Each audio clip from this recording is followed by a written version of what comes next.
but at what expense to all the other monks in the monastery.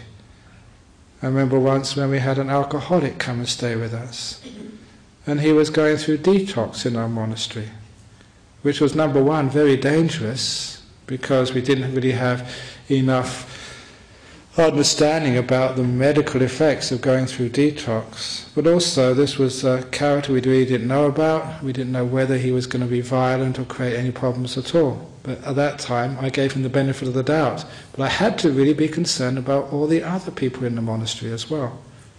And there are times when you say, well, no, I don't think we can cope, with your problem, and have to ask the person to leave. That's not compassionate to the person, but it's compassionate to the group. So sometimes, when you look at an action, it might be harming one person, but overall it's compassionate to the many. That's why sometimes you have to, when you're considering, am I acting out of ill will, you have to always see the bigger picture. Your main motive is for the greatest happiness of the greatest many. So be careful you're not acting out of ill will. And the hardest one to consider when you're making one of these ethical decisions is, have you got all the facts?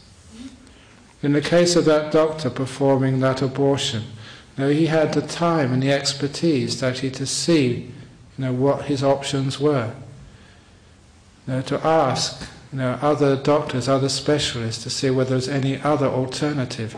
To see whether it really was true, if he did let the pregnancy go according to its natural course, would the 3 people die? Was that certain, 100%? So you had to get all the information in. And sometimes that's the hardest one of all, because often one hasn't got the time and the luxury of the hours needed to make that decision.